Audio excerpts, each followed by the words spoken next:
Hello everyone, खुशी की मिठास भरी वांगशन दुनिया में आप सबका स्वागत है। वांगशन लव फॉर एंड एवर के साथ मैं हूं मिश्री। मैं आप सबके लिए वांगशन की फिर से एक न्यू स्टोरी लेके आई हूँ। तो चलिए हम सब लोग वांगशन के ड्रीम वर्ल्ड में खो जाते हैं, वांगशन लव फॉर एंड एवर के साथ। मैं इस बार फिर से वांगशन की एक न्यू स्टोरी लेके आई हूँ। ये हिस्टोरिकल है और एक रियल है, क्योंकि वांगशी और विन दोनों में से कोई भी ओमेगा नहीं है। पर हाँ, मेरी प्रेगनेंसी जरूर है। एंड यहाँ पे वांगची एक क्रूर, निर्दय, हार्टलेस एम्परर है।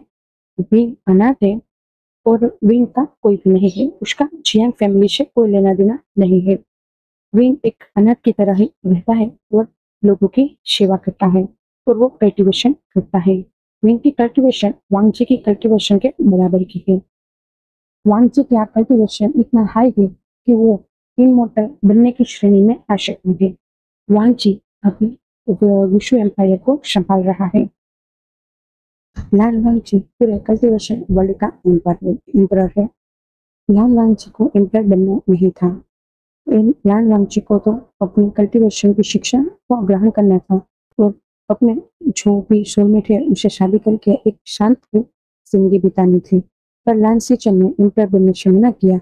ऊपर से लान वांगची का कल्टीवेशन लान सीचन के कल्टीवेशन से ज्यादा था, इसीलिए सभी एल्डर्स ने मिलकर लान वांगची को एम्परर बना दिया। लान वांगची इस बात से बहुत गुस्सा थे और उन्होंने बहुत ही क्रूरता दिखाना शुरू कर दिया। वो पहले से क्रूर थे, पर वो क्रूर नहीं थे। पर जब से वो एम्परर बने थे तब से वो अब क्रूर भी हो गए हैं। लान वांगची अब किसी की नहीं सुनते। हाँ, वो अपनी प्रजा को हार्म नहीं करते, पर जो भी उसकी प्रजा को हार्म करना चाहता है उसके साथ वो बहुत क्रूर है। उस वजह से वो प्रजा के दिल में तो राज करते हैं और बाकी अदर लोगों के दिल में कांटे की तरह चुभते हैं। ऐसा नहीं है कि लान वांगची की शादी नहीं हुई है। वो एम्परर होने की वजह से उसे 15 शादी करनी पड़ी थी। ये चीज लान वांगची को बिल्कुल पसंद नहीं थी। उस वजह से लान वांगची अपने एम्पररशिप और अपनी जो भी वाइफ है उसके पास जाते भी नहीं है। और लान वांगची उन सबसे कटे कटे रहते हैं। लान वांगची को ये तक पता नहीं है कि उनकी वाइफ्स का नाम क्या है। इसीलिए उनकी 15 से 15 की 15 वाइफ लान वांगची से गुस्सा रहती है। उसे लान वांगची की एम्परर बनना है, इसीलिए लान वांगची को अपने नजदीक लाना उन लोगों का काम है और बच्चा पैदा करके इस प्लान को हायर देके वो एम्परर बन सकती है।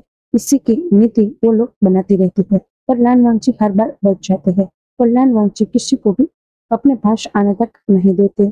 लान वांगची की छिंछी में आज तक कोई गया ही नहीं है, चाहे किसी की भी शादी उनके साथ क्यों ना हुई हो।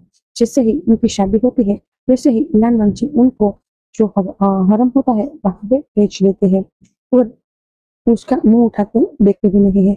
उनकी वेल तक उठाने वो नहीं चाहते हैं। उसी वजह से सभी की सभी राजकुमारियां जो जो उन्होंने शादी की है वो सभी उनसे गुस्सा रहती है और वो कुछ नहीं कर पाती है। लान वांगची की सभी शादियां राजनीतिक दबाव के कारण हुई है। उस वजह से लान वांगची उनमें से किसी को भी अपनी पत्नी का हक नहीं देते हैं। लान वांगची सबसे रूडली बर्ताव करते हैं। उसका परिवार, यहाँ तक कि उसकी वाइफ, प्रजा सब भी उससे बहुत डरते हैं। अब हम लान वांगची की उम्र के बारे में जानते हैं तो लान वांगची 30 साल का है और वहीं पे ही हमारा भी 17 साल का है। वो 17 साल की उम्र होने के बावजूद भी लान वांगची के कल्टीवेशन के बराबर का है। विंग लान वांगची को पसंद करता है, पता नहीं कैसे, और वो लान वांगची के प्यार में गिर गया था। वही हमारी स्टोरी है। और हाँ, एक स्टोरी का मेन पॉइंट है जो कि हम स्टोरी में आगे जानेंगे, क्योंकि अगर अभी से ही मैं वो चीज बता दूंगी तो आप लोग यहाँ से रफू चक्कर भी पूछ सकते हैं। शायद आप लोगों को ये पसंद भी आए और ना भी आए, क्योंकि लान वांगची की एक वाइफ जो है वो लान वांगची को क्रश करेगी और उस वजह से लान वांगची पत्थर की मूर्त बन जाएगा।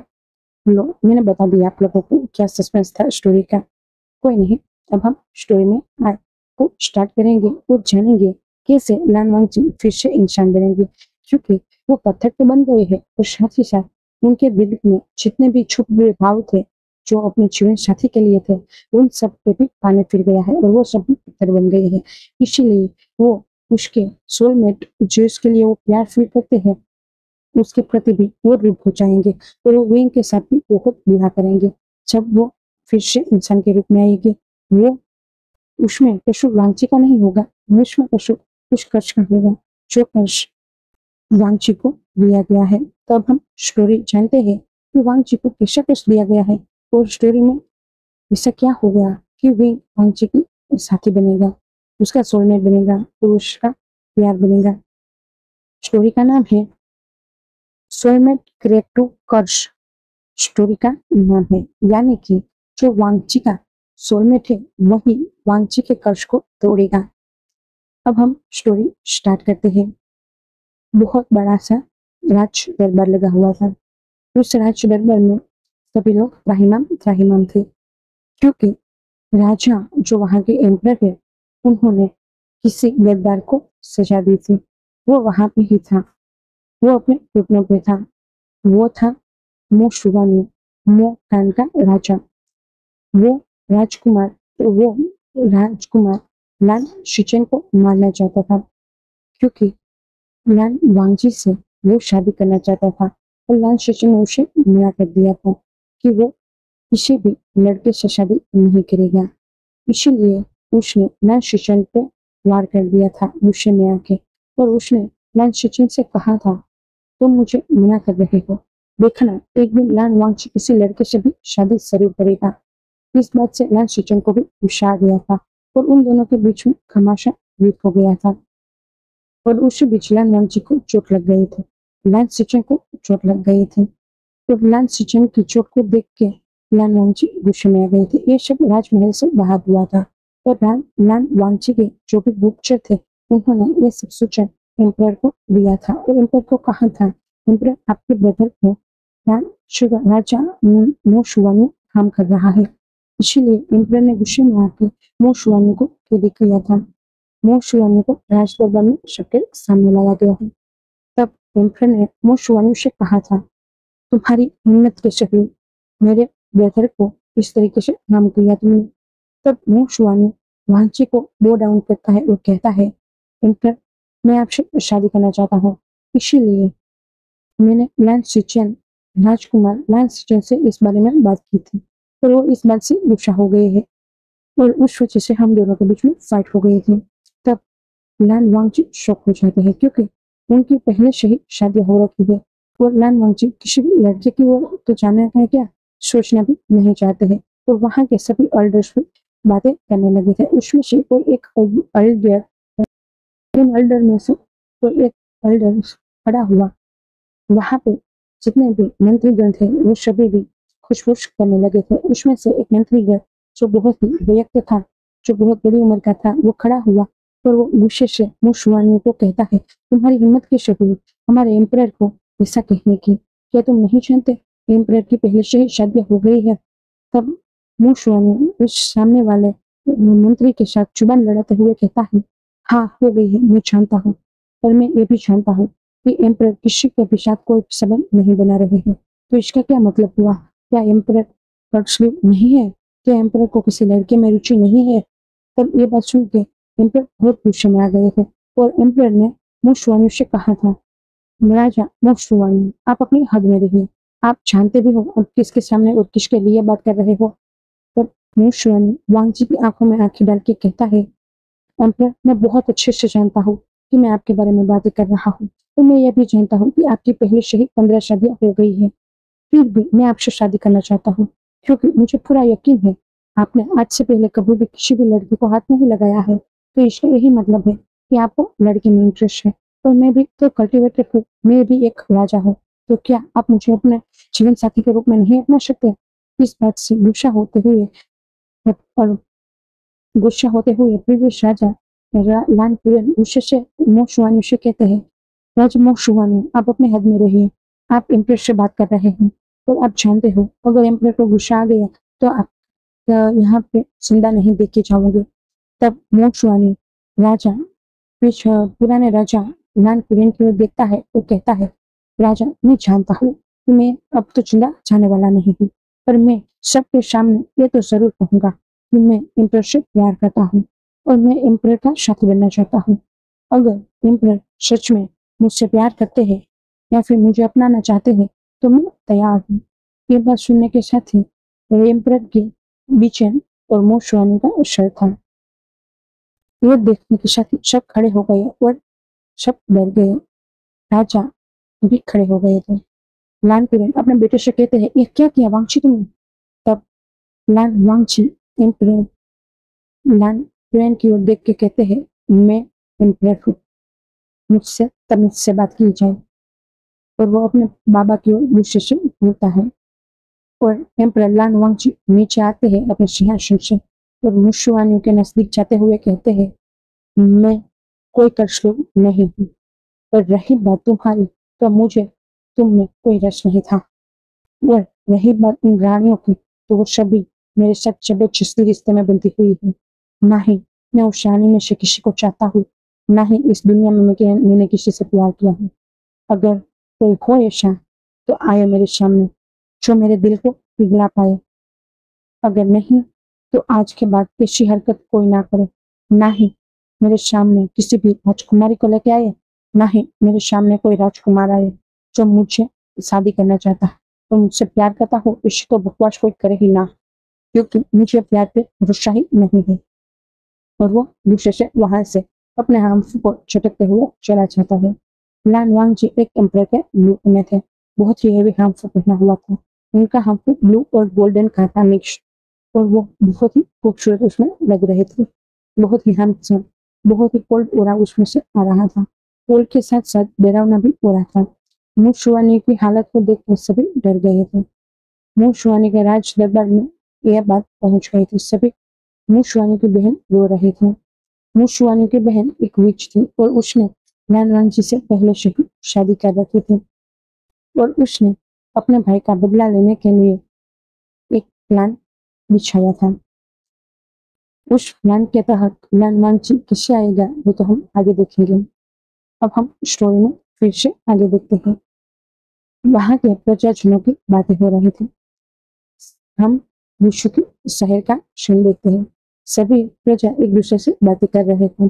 उसमें एक टुकड़ी थी जो बातें कर रही थी। वो कह रही थी, हाँ मैंने सुना है राजा ने उस राजकुमार को, यानी कि वो राजा भी था, वो प्लान का उसे मार डाला है। तो दूसरा कहता है, वो तो सिर्फ उसे प्यार करता था, उसे अपनाने में क्या प्रॉब्लम थी?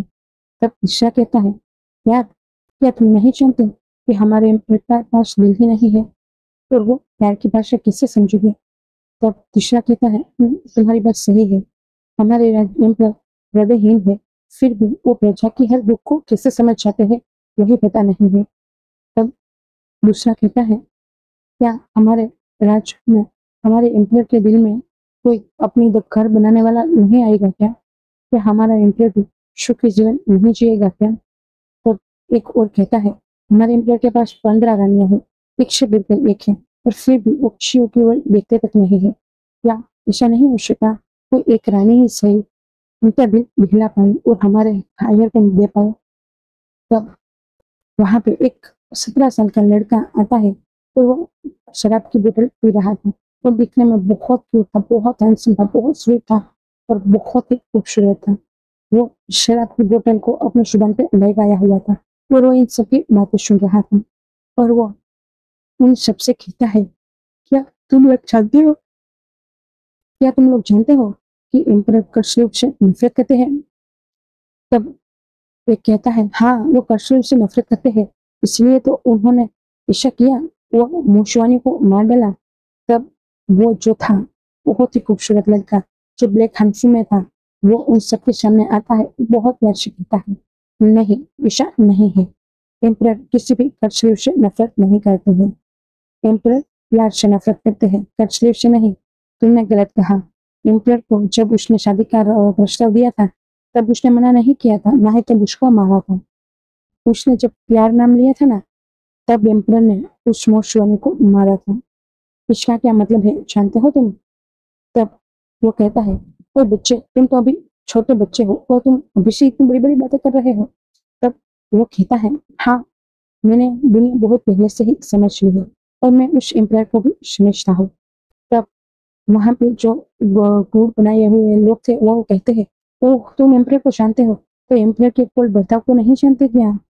तब वो कहता है, क्या तुम लोगों को लगता है कि हमारे एम्परर कोल्ड है, तो क्या वो तुम लोगों की सारी प्रॉब्लम सॉल्व करते हैं? नहीं करते।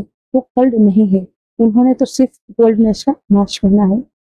तब ये बात सुनने के साथ ही वहां पे जितने लोग थे वो सब लोग शॉक हो गए थे। उनमें से एक कहता है, वैसे बच्चा तुम्हारा नाम क्या है? तब वो लड़का जाते जाते अपना नाम बताते जाते हुए कहता है, विंग नाम है मेरा, वी वुशियान। और वो वहां से हंसते हुए तो शराब की बोतल पीते हुए चला गया था। उसकी दोनों ही जुल्फें आगे की ओर बह रही थी। उसकी कमर में एक बांसुरी थी। उसकी दूसरी हाथ में एक शराब थी, तो एक हाथ में उसकी बीचेन थी। बीचेन में चुबियान थी। और वो जाते हुए उन लोगों से कहता गया था, एम्परर एक दिन जरूर प्यार करेगा, ये आप लोग देख लेना। और वो वहां से चला गया था। और सभी लोग सबको बाहर की ओर देखने आते हैं कि वो कहाँ गया। तब तक वो वहां से गायब भी हो गया था, मानो उसके पास कोई जादू हो और वो वहां से चुटकी बजाते ही गायब हो गया है। अब हम फिर से एक और सीन देखते हैं, जहाँ पे राजा अपने बेटे लान वांगची से बैठ रहे थे। वो सब लोग एक रूम में थे। वो लान कुरेन की रूम में थे। लान कुरेन गुस्से से अपने बेटे को कहता है, एक क्या बदतमीजी थी, इस तरीके से कोई किसी को मारता है क्या? तब लान वांगची गुस्से से अपने बाबा की ओर देखता है और कहता है, मैंने आपसे कितनी दफा कहा है कि मेरे सामने कभी भी प्यार का नाम भी मत लेके आना। और वो कह रहा था कि वो मुझसे प्यार करता है। क्या आपको लगता है कि कोई ऐसे एम्पायर को प्यार कर सकता है जिसके सीने में ही दिल ना हो? वो झूठ था। उसे मुझसे प्यार नहीं था, उसे मेरी सत्ता से प्यार था। और मैं ऐसे किसी को भी अपनी जिंदगी में नहीं लाना चाहता, क्योंकि पहले से ही मेरी जिंदगी में ऐसी आप लोगों की वजह से 15 रानियां आ चुकी है, और वो हर दिन मेरे नाक में दम करके रखती है। मैं उन सब से कितनी दफा मुझसे से कह गया हूँ कि मुझसे दूर रहे, वो लोग नहीं मानते हैं। तब उसकी मदर उसके पास जाती है और उसके सिर को सहलाते हुए कहती है, बेटा प्लीज थोड़े से तो काम डाउन हो जाओ, और तुम समझो तुम्हारे राज्य को तुम्हारा वारिस चाहिए, इसीलिए वो सब ऐसा कर रहे हैं। तब लांग वांगची गुस्से से अपनी माँ की ओर देखता है और कहता है, अगर आप लोगों को वारिस ही चाहिए तो आप क्यों नहीं करवाते गगा की शादी और उनसे वारिस पैदा करवाइए, मुझसे नहीं, मुझसे ये नहीं होगा। और रही बात इस एम्पर की गद्दी की, तो मैंने नहीं कहा था कि मुझे ये एम्पर की गद्दी दीजिए, मुझे तो मेरे सोलमेट के साथ जीना था। पर आप लोगों ने क्या किया, मुझे इस गद्दी पे जबरदस्ती बिठा दिया। क्यों? क्योंकि गगा ने मना किया था। क्यों गगा, क्यों मना किया था आपने मेरी ऐसी हालत देखने के लिए? मुझसे क्या आप इतनी नफरत करते हो? तब लाल से अपना बुजुर्ग कहता है, वांची ये क्या कह रहे हो तुम, मैं तुमसे कब नफरत करता हूँ? तब वांची कहता है, आप नहीं देख रहे हो मेरी क्या हालत है? मैं पहले तो सिर्फ काइंड था, सिर्फ कोल्ड था, और अब क्या हो गया हूँ, हार्टलेस, रूथलेस, एक एम्पर। अच्छा लग रहा है आपको? माँ आपको और बाबा आपको तो अच्छा ही लगना चाहिए, क्योंकि आप जैसा एम्पर चाहते थे बिल्कुल मैं वैसा ही एम्पर बन गया हूँ। तो ये पूरे कल्टिवेशन वर्ल्ड को आपके पैरों की जूती में ला खड़ा कर दिया है। तो आप प्लीज मुझे बख्शिए और मुझे छाने दीजिए। तो वो ऐसे ही रात बीच के हुए वहां से चला गया। लानी रोने लगी थी। लाइन सिचन अपनी माँ को संभालते हैं और कहते हैं, माँ उसने सही ही कहा है, हमने उस पर सिर्फ चोट जबरदस्ती ही की है। उसे नहीं चाहिए थी एम्पर की गादी, फिर भी हमने दी। उसे नहीं करनी थी शादी, फिर भी हमने करवाई। एक नहीं 15 करवाई। और आज वो इस तरीके से कोल्ड रूथलेस हार्टलेस बन गया कि उसके सामने कोई प्यार नाम का भी इशार करे तो उसको ऐसे जान से मार डालता है कि मानो वो कोई जीव ना हो, वो कोई सब्जी हो। इमरान कुरैन कहते हैं, मुझे उसकी ये हरकतें बिल्कुल पसंद नहीं है, इसे समझा देना लानी कि वो अपनी हरकतें सुधार ले। तब लानी गुस्से से अपने बेटे को अपने हस्बैंड की ओर देखती है, पर अब उसका हस्बैंड वहां से चला ही जाता है। लानी और भी रोने लगती है। लानी रोते रोते कहती है लान सिचन से, क्या क्या उसकी जिंदगी में कभी प्यार नहीं आएगा? क्या वो पहले जैसा स्वीट वांची फिश नहीं हो पाएगा? क्या वो इसी तरीके से रहेगा? क्या उसकी उसको कहीं भी खुश रहने का कोई हक नहीं है? तो ब्लाइंड सिचन कहता है, नहीं मैं, ऐसा नहीं है। वो जरूर हैप्पी होगा, तो उसकी जिंदगी में फिर जरूर खुशी आएगी। जरूर कोई ऐसा तो होगा जो उसे फिर से प्यार का एहसास दिलाएगा। तब वांजी कुछ नहीं कहती और वो अपने बड़े बेटे के सीने में सिर रख के रोने लगती है और लाइन सिचन उसे संभाल रहे थे। अब हम एक रूम का सीन देखते हैं, जो कि वहां के हरम के एक रूम का सीन था। वहां पे एक दासी थी जो अपनी महारानी को देखते हुए वो करते हुए कहती है, रानी मैंने सब पता कर लिया है, वो ना ही पहले किसी को प्यार करते थे, न ही वो अभी किसी को प्यार करते हैं। तो आप किसी उनके साथ ऐसा कर पाओगे? तब वो रानी थी, वो अपनी दासी को कहती है, तुम जानती हो मुझे बदला चाहिए और मैं अपना बदला लेने के लिए कुछ भी कर सकती हूँ। तब दासी अपनी रानी को बो डाउन करते हुए कहती है, रानी मिनमिन, क्या सच में ये करना सही होगा? अगर किसी को भी पता चल गया कि आपने उनको कर्ज दिया है, आप एक वीच हो, तो पता नहीं आपके साथ क्या हो जाएगा। तब मिनमिन कहती है, मुझे उससे कोई फर्क नहीं पड़ता है, बस मुझे वो चाहिए जो उसको हर हाल में कर्ज कर पाऊँ और मैं अपना बदला ले पाऊँ। तब रानी की दासी कहती है, ठीक है रानी, मैं वो लेके आती हूँ। वो का मतलब है कि रानी को वांची को खर्च करने के लिए तो ऐसी चीज चाहिए जो कि वांची से क्रिएट हो, वांची के नजदीक की हो, और वांची के पास जाने के लिए इतना आसान नहीं हो कि वो रानी खुद जा पाए। इसीलिए वो रानी अपनी दासी को कह रही कि वांची के रिलेटेड, वांची जो चीज यूज करता हो वैसी कोई चीज लेकर आए ताकि वो बहुत ही आसानी से लान वांची को खर्च कर पाए। वो जो रानी मिनमिन थी वो प्योर विच तो नहीं थी, पर वो विच के वंशज से आती थी और वो मूशवानियों की बहन थी।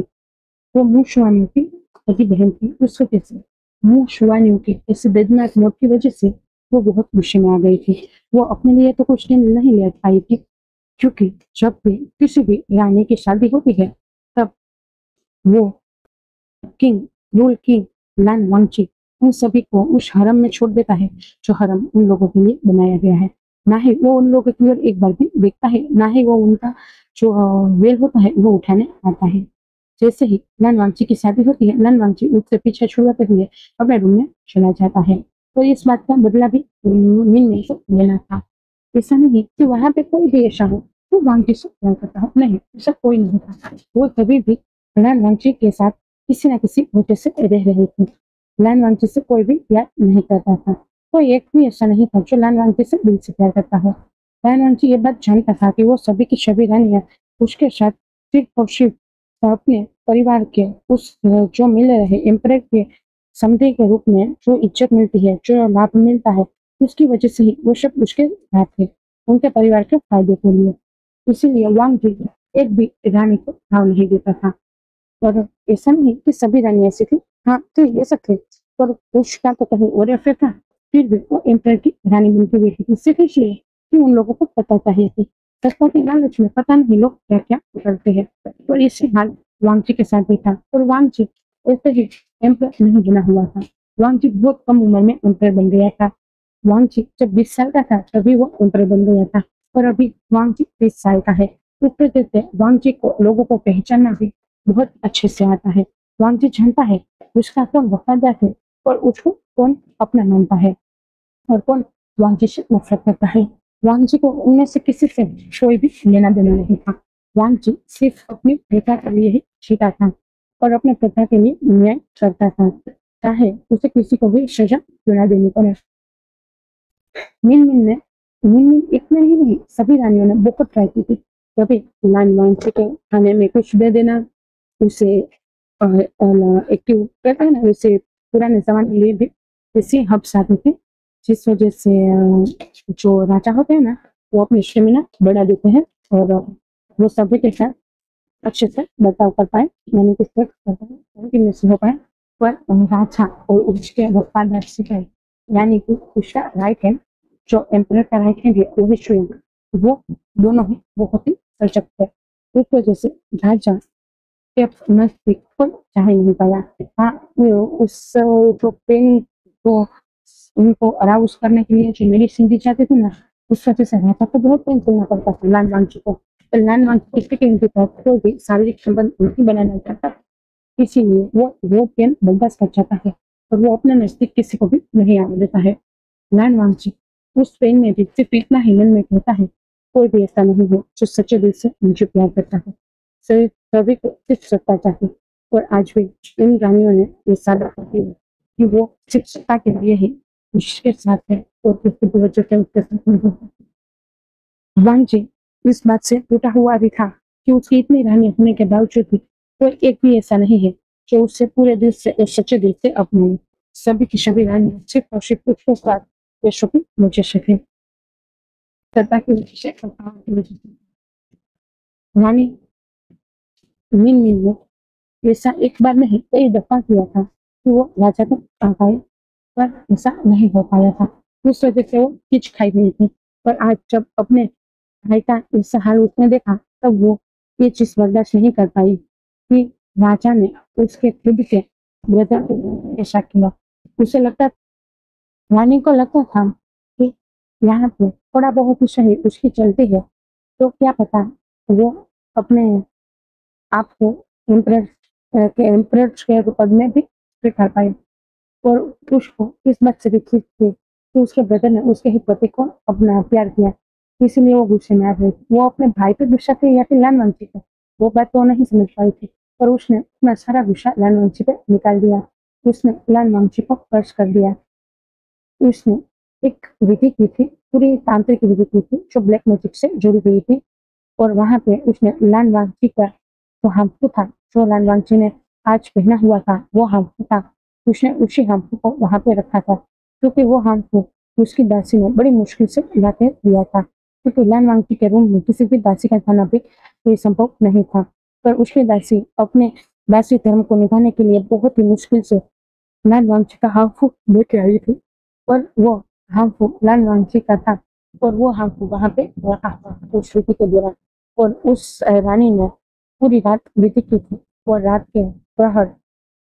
के 4 बजे के टाइम पे उसने अपनी विधि कंप्लीट की। और उसी विधि के दौरान उसने राजा को कर्ज करते हुए कहा था, हे हांगवंशी, हे एम्परर लानवांशी, आप एक पत्थर जैसे हो। आपको एक बार भी सीने में दर्द नहीं हुआ कि आप जिसे मार रहे हो वो आपका रानी का भाई है, फिर भी आपने उससे बहुत बेरहमी से मार डाला, और मुझे भी कोई वैल्यू नहीं करते हो आप। इसीलिए मैं आपको कष्ट करती हूँ कि आपका दिल में जो भी भाव है, जिसके लिए भी भाव है, वो सभी पत्थर बन जाएगी, और आप एक पत्थर की मूर्त बन के पूरा जीवन जिएंगे। और वो कष्ट दे देती है। उसे नहीं पता था कि उसने जो कष्ट दिया है उसका तोड़ क्या है, और कैसे वो फिर से लालवांची जिएगी, या फिर से क्या लालवांची पत्थर की मूर्त से फिर से जिंदा इंसान बन पाएंगे या नहीं। पर उसने गुस्से में आकर लालवांची को ऐसा कर्ज कर ही डाला।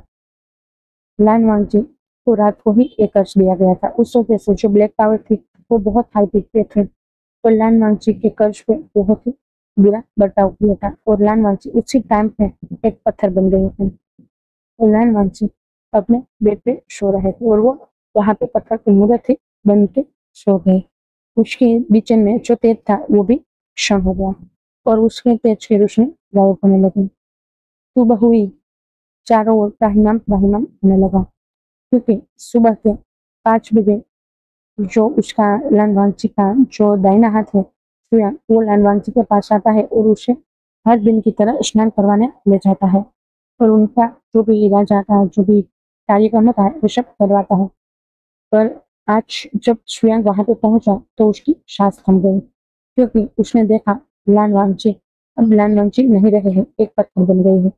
ये देखने के साथ ही वो वहीं पे ही गिर गया। फिर वो अपने सेंसेस में आया, और वो भाग के राजा लानपुरम और रानी रानी के पास पहुंचा। उसने राजकुमार लाल सिकन के दरवाजे को भी पकड़ाया। वो उन सबको लेके लान वांगची की एजेंसी में गया, क्योंकि उसका इस बर्ताव को देख के सब डर गए थे। श्रेया कुछ भी नहीं बोल पा रहा था। श्रेया के मुंह से सिर्फ इतना ही निकला था, वो कुछ कुछ हो गया, जिसके साथ ही सभी डर गए और सभी भाग के वांगची के रूम में गए। जैसे ही लानी ने ये देखा, लानी तो वहीं पे ही बेहोश होकर गिर गई। लान किरण भी शॉक हो गई, और वो लान सीचन भाग के अपने ब्रदर के पास गए और उसको छूते हुए देखने लगे, कहने लगे, आजान आजान, क्या हुआ ब्रदर, क्या हुआ ब्रदर, आजान आजान। तो उसके गालों को छूने लगे। जब उन्होंने उसके गालों को छुआ तो उसे लगा कि वो किसी पत्थर को छू रहे हैं। सब लोग बहुत पैनिक हो गए थे। लाल सीचन की आंखों से भी आंसू बहने लगे थे। जैसे तैसे रानी की दासियां रानी को लेकर उनके रूम में गई और उनके लिए जैसे तैसे वैद्य को बुलाया और उनकी सारवार करवा गई। लाल वांची को भी दिखाया गया। बहुत सारे लोग आए, लान वांगची को देखा, पर किसी के भी पास कोई भी आंसर नहीं था।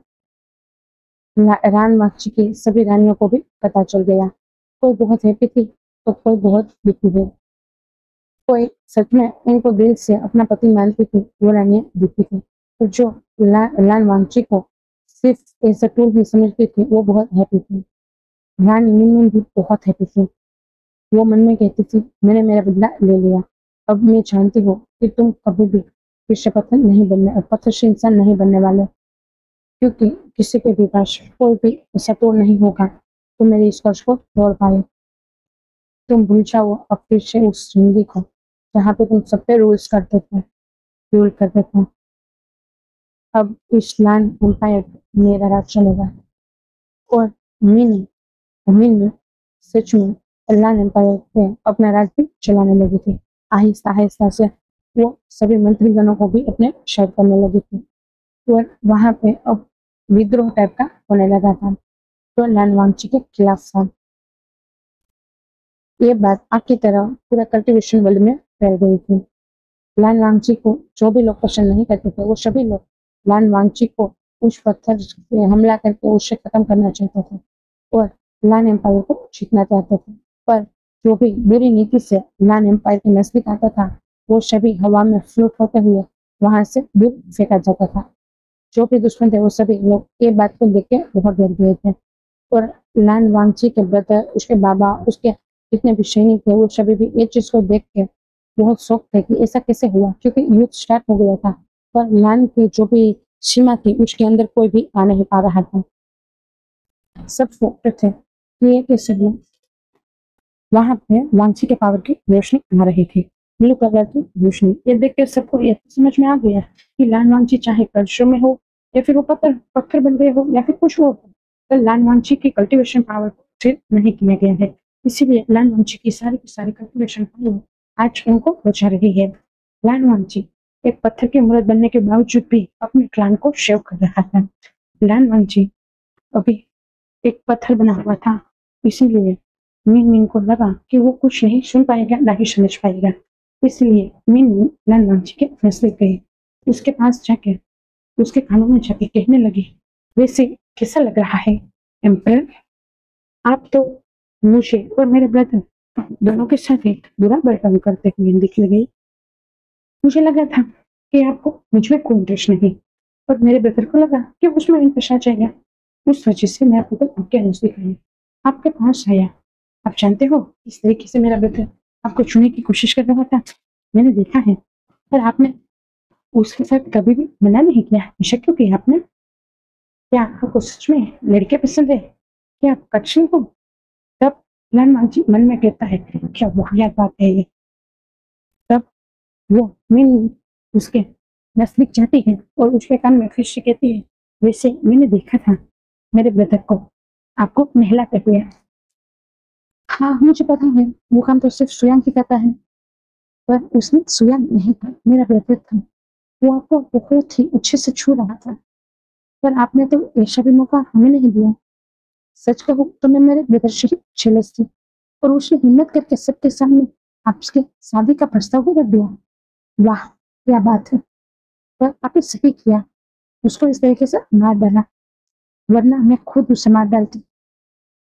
ये बात जब वांची सुनता है तो वांची मन में कहता है कि सच में पागल है। तब मिन की आगे की बात सुन के वांची शॉक हो गया था। मिन ने कहा, दुनिया को लगता है कि आपको कष्ट किसी दुश्मन ने दिया है, पर वो चीज गलत है। आपको कष्ट किसी दुश्मन ने नहीं, मैंने खुद नहीं दिया। क्यों पता है? क्योंकि आपकी वजह से मेरा ब्रदर मर गया है। मैं चाहे उसे मार डालती तो मुझे इतना फर्क नहीं पड़ता, पर आपने मेरे ब्रदर को मार डाला है। आपने उससे बड़ी दरबार में बेइज्जत करके मारा। उस वजह से उस बात का तो बदला लेना बनता है ना, इसीलिए मैंने ऐसा किया, आपको कष्ट किया। और मैं ये बहुत अच्छे से जानती हूँ कि आपका कष्ट रुकने वाला नहीं। और रही बात इस्लाम एम्पायर की, तो मैं इस्लाम एम्पायर की एम्प्रेस बनूंगी, और ये पूरा का पूरा लाल एम्पायर मेरा होगा, सिर्फ और सिर्फ मेरा। और आपकी वो 14 रानियां, उन सभी को तो मैं यहाँ से बाहर फेंक के निकाल दूंगी। देखा ना क्या करती हूँ मैं आगे। तभी वहां पे लानी और उसके साथ कुछ लोग आए हुए थे। लानी आके मिनमिन से कहती है, रानी मिनमिन अब यहाँ पे क्या कर रही हो? तब लानी की बात सुन के रानी मिनमिन कहती है, मैडम लान बो डाउन करते हुए उनको कहती है, मेरा आदर स्वीकार कीजिए, मैं अपने पति को देखने आई थी। और वो रोने लगती है और वो कहती है, मेरे पति कैसे आज किसने कर दी? मैं उनसे बहुत प्यार करती हूँ, क्या वो अच्छा कभी ठीक नहीं हो पाएंगे? तब मेरे लानी के पीछे जो था वो उसे घूर के देखता है। ये चीज तो लानी और मीन दोनों ही समझ नहीं पाते। तब मीन की बात सुन के मैडम लानी उसके शोल्डर पे हाथ रखती है और बहुत प्यार से कहती है, तुम बहुत अच्छी हो। अब तक कोई रानियां इसे देखने तक नहीं आई, मानो उससे कोई फर्क पड़ता भी हो या ना पड़ता हो। तो तुम सच में बहुत अच्छी हो। तुम यहाँ पे आई इसको देखने। तुम जानती हो वो अब कभी ठीक नहीं हो पाएगा, फिर भी तुम उसके लिए रो रही हो, तुम दुआ कर रही हो। तुम सच में बहुत काइंड हो, बहुत अच्छी हो। तब मीन मन में शमक करते हुए कहती है, ये तो मेरे नकली आंसू हो। सासू माँ, देखना एक दिन मैं आपको भी इसी तरीके से रुलाऊंगी, क्योंकि मैं आपको भी यहाँ पे नहीं रहने दूंगी। तब मिनमिन उन पीछे वाले लोग को देखते हुए कहती है, वैसे माँ ये कौन है? तब मैडम लानी उसको आगे लाते हुए कहती है, ये एक monk है। ये बात सुन के मिनमिन कहती है, monk monk तो क्यों यहाँ पे है? तब नानी कहती है, कोई नहीं, तुम बाहर जाओ, मैं इसे वांची को दिखाना चाहती हूँ। तब मिनमिन कहती है, ठीक है, और ये कहाँ से आई है? तब मैडम नानी कहती है, ये दक्षिण घाटी के monk है। और वो तब मिनमिन कहती, पर वो तो बहुत तपस्वी होते हैं और वो कभी कभार ही बाहर आते हैं ना। तब मिनमिन की बात सुन के रानी कहती है, हाँ वो बहुत तपस्वी होते हैं और खास करके वो कर्ज का तोड़ भी जानते हैं।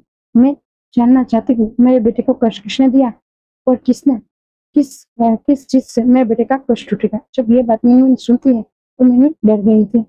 मिनमिन कहती है, ठीक है माँ, मैं चलती हूँ। और वो वहां से चली जाती है। वो मोन उसको देख रहे थे, घूर के देख रहे थे और वो मन में कहते हैं, मुझे इसके पास से ब्लैक पावर का ब्लैक पावर महसूस हो रही है, क्या इसने कष्ट दिया होगा? पर वो वांगची की ओर देखते हैं। जैसे ही वो वांगची की ओर छूते हैं वैसे ही उनको समझ में आ जाता है कि लान वांगची के साथ क्या हुआ है। और वो मन में कहते हैं, अब तो इनको सही करना हमारे बीच में नहीं है, पता नहीं कैसे ये सही हो गया। और वो मैडम लानी की ओर देखते हैं और कहते हैं, वैसे मैं आपको ये बात जरूर बता सकता हूँ कि उनको कष्ट किसने दिया है। उनको कष्ट जिसने भी दिया है वो उनका जीवन साथी है। जब रानी सुख होते हुए कहती है, और वो सभी तो उनकी रानियां हैं, क्या उनकी रानी ऐसा कर सकती है?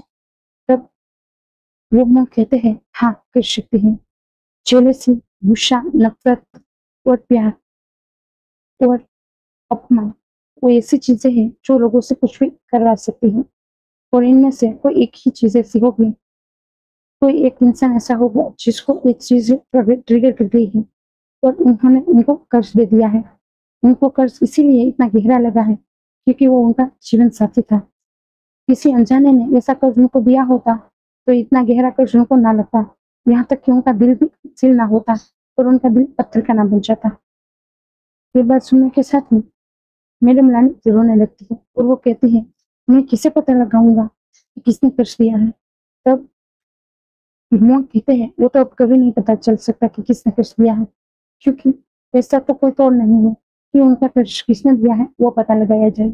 पर हाँ, आप सिर्फ इतना कर सकते हो कि उनकी रानियों को कहो कि वो यहाँ पे आए और इनके पति के पास आके इनसे इनके साथ कल्टीवेशन करो।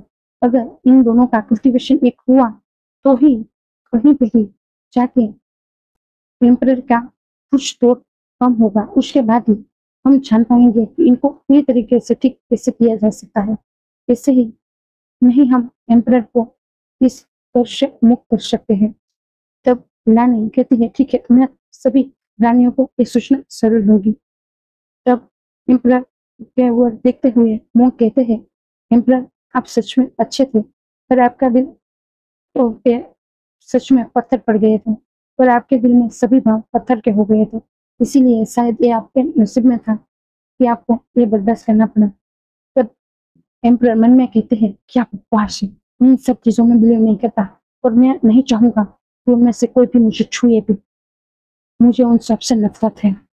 और वो उस मुंह की ओर देख रहे थे। वो अपनी आंखों की पलकें भी हिला नहीं पा रहे थे तो वो अपने मन में इधर उधर देख रहे थे। मंक वहां से चले जाते हैं।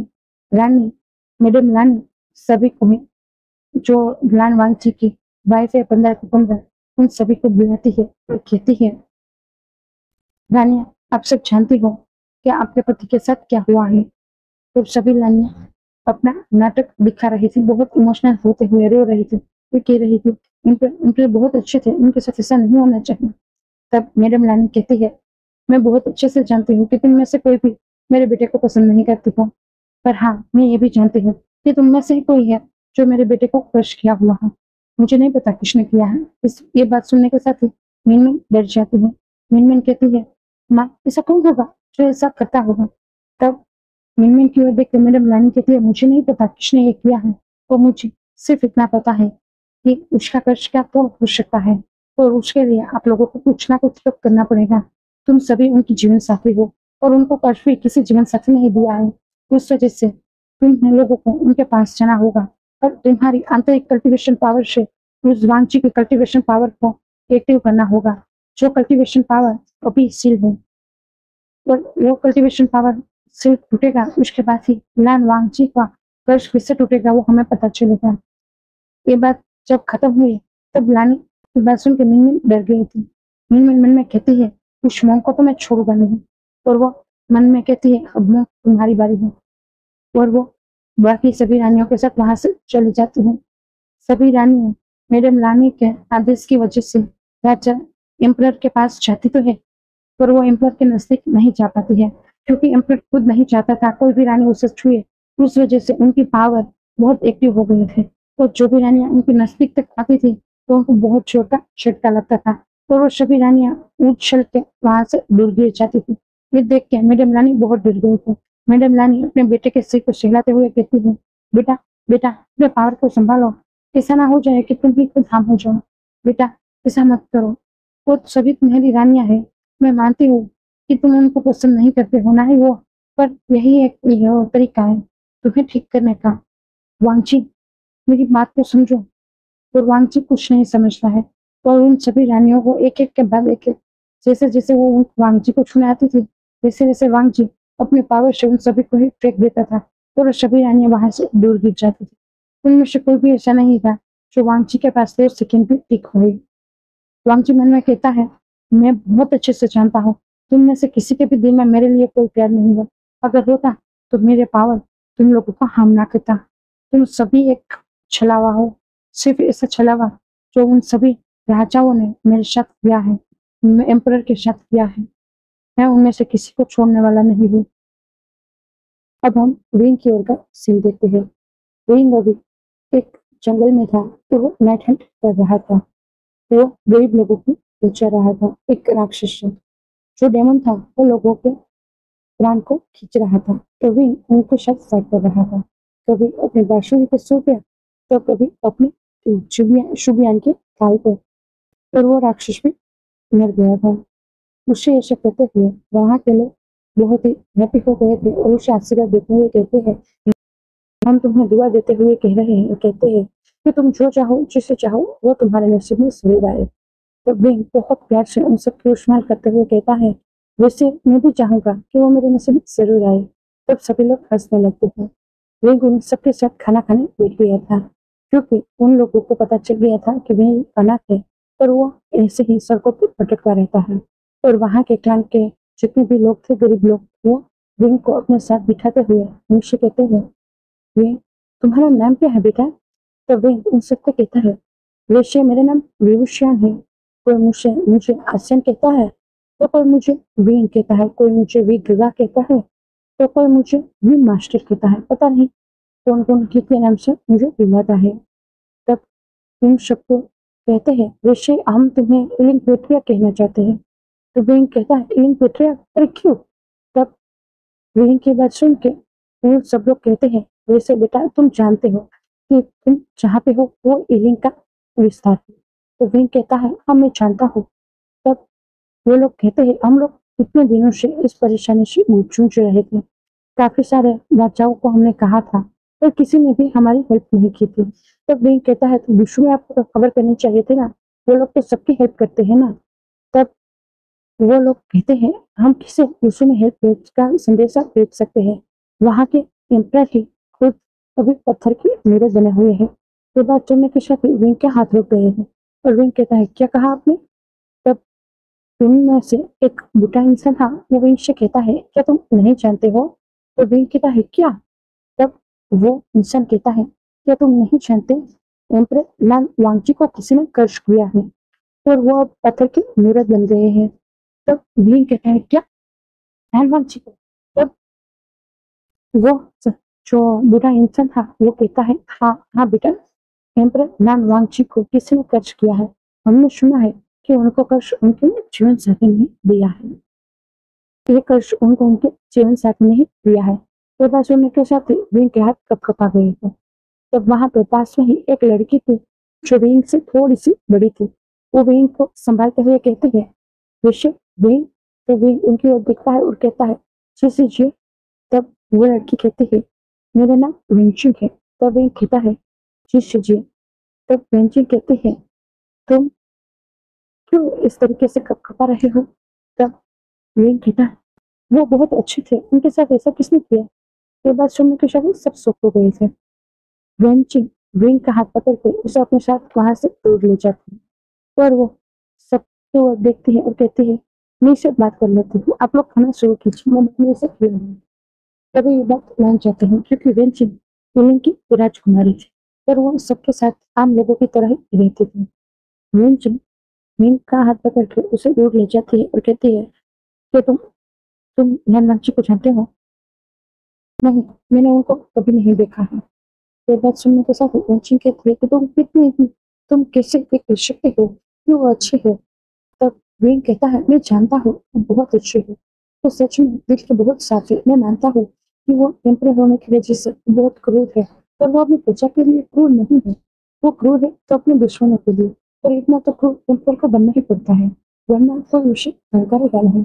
और वो तो पूरा कल्टिवेशन वाले के एम्परर है, तो इतना तो उनको करना ही पड़ेगा, वरना उनके दुश्मन उन पे हमला करने के लिए एक बार भी नहीं सोचेंगे। तो वेंचिंग कहती है, क्या तुम जानते हो उन पे हमला भी हुआ है? ये बात सुनने के साथ विंग कहता, क्या? तब वेंचिंग कहती है, हाँ। तो तुम्हें नहीं पता ये सब? तब विंग कहता है, नहीं, मैं तो कुछ दिनों से पहाड़ों में गया था और वहां से विचरण करते हुए इस ओर आ रहा था, और यहाँ पे आप लोगों की हेल्प की जरूरत थी, इसलिए मैं यहाँ पे रुक गया। तब वेंचिंग कहती है, हाँ मैं तुम्हें बताती हूँ क्या क्या हुआ। तब विंग कहता है, प्लीज मुझे मुझे बताओ, मुझे जानना है उसके साथ क्या हुआ है। तब वेंचिंग विंग की आंखों में देखती है, बाद में कुछ नहीं कहती, और वो विंग को बताने लगती है कि क्या क्या हुआ है। विंग तो वेंचिंग सब बता देते हैं कि वेंचिंग के साथ कैसा हुआ, क्या क्या हुआ, और कैसे उसका खर्च ठीक हो सकता है या नहीं हो सकता। ये बात सुन के विंग कहता है, मुझे वहां पे जाना है। तब वेंचिंग विंग के हाथ रोकते हुए कहती है, तुम जानते हो तुम खतरा में बढ़ रहे हो। तब वेंचिंग की बात सुनकर विंग कहती है, मैं जानता हूँ, पर वो सब ऐसा कैसे कर सकती है? वो सब उनकी पत्नियां थी, तो क्या वो नहीं जानती थी कि वांगची को कुछ होगा? तो तब आगे वो कुछ नहीं बोल पाता। वेंचिंग विंग के आंखों में देखते हुए उसके गालों पर अपना हाथ रखते हुए बहुत प्यार से कहती है, क्या तुम वांगची को पसंद करते हो? तो विंग शॉक होते हुए विंग और वेंचिंग की आंखों में देखता है, जिस आंखों में विंग के आंसू थे। वो देख के वेंचिंग समझ गई थी कि हाँ, वो वांगची को सच में प्यार करता है। वेंचिंग विंग से कहती है, वैसे मैंने तुम्हें अपना ब्रदर कंसिडर किया है, तो तुम याद रखना कि तुम्हारी एक शिष्य भी है। कभी भी कोई भी जरूरत पड़े तो मुझे एक बार एक संदेशा भेज देना, मैं जरूर तुम्हारी हेल्प के लिए आऊंगी। मुझे कोई फर्क नहीं पड़ता कि वो एम्परर क्रूर है या नहीं है, मुझे सिर्फ अपने ब्रदर से फर्क पड़ता है जो उसके पीछे जा रहा है। ये बात सुन के विंग बहुत हैप्पी हो जाता है और वेंचिंग के गले लग जाता है। विंग वेंचिंग से कहता है, आज से पहले किसी ने भी मुझे ब्रदर नहीं कहा था, थैंक यू सिची। और वो वहां से चला जाता है।